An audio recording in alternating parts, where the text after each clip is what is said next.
Ini bisakah menjelaskan tentang tokoh-tokoh pada cerita rakyat?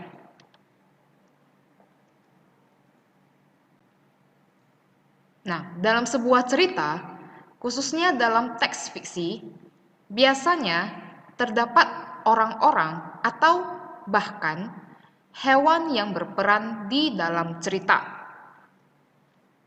Nah, cerita rakyat itu memiliki beberapa bentuk. Di antaranya, yang pertama adalah legenda.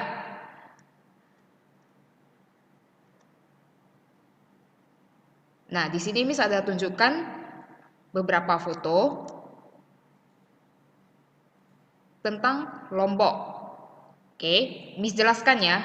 Legenda adalah cerita rakyat pada zaman dahulu yang ada hubungannya dengan peristiwa sejarah.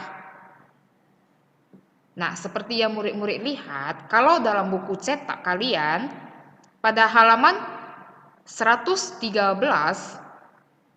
di sana ada menceritakan tentang asal-usul nama Lombok. Nah, murid-murid bisa membaca dari buku cetak kalian, cerita Jenaka.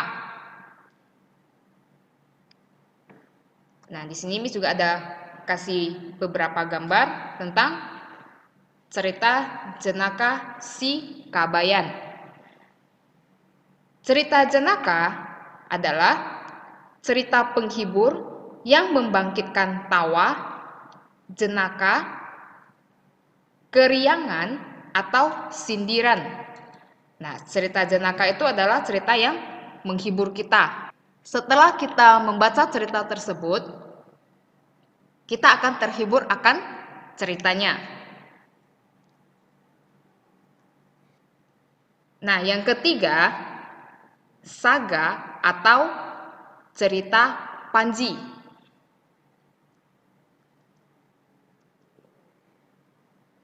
Nah, ketika kalian melihat gambar tersebut, kalian tahu nggak saga atau cerita Panji itu tentang apa?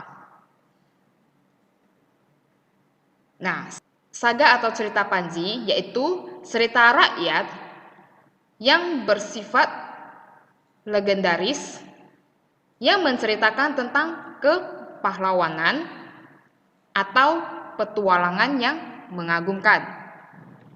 Nah, saga atau cerita Panji itu menceritakan tentang pahlawan-pahlawan kita.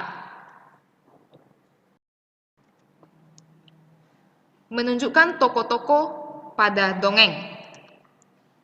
Nah, murid-murid, sebenarnya untuk menunjukkan tokoh-tokoh dalam sebuah dongeng tidak jauh berbeda dengan cerita rakyat atau cerita-cerita lainnya.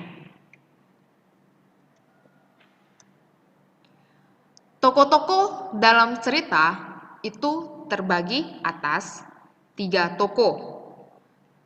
Nah, tokoh yang pertama adalah protagonis. Protagonis adalah tokoh yang biasanya berwatak baik dan positif.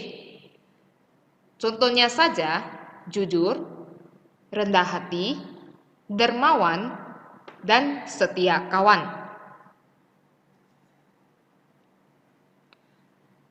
Yang kedua adalah tokoh antagonis.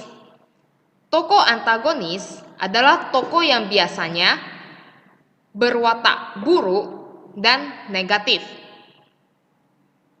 Contohnya, sombong, pembohong, pendendam, iri hati, ambisius, dan suka pamer. Nah, untuk yang ketiga adalah tokoh tambahan. Tokoh tambahan adalah tokoh yang membantu agar cerita tersebut berjalan dengan lancar. Nah, dongeng memiliki beberapa bentuk. Antara lain, yang pertama, Fabel. Fabel adalah cerita yang menggambarkan watak dan budi manusia yang pelakunya diperankan oleh hewan.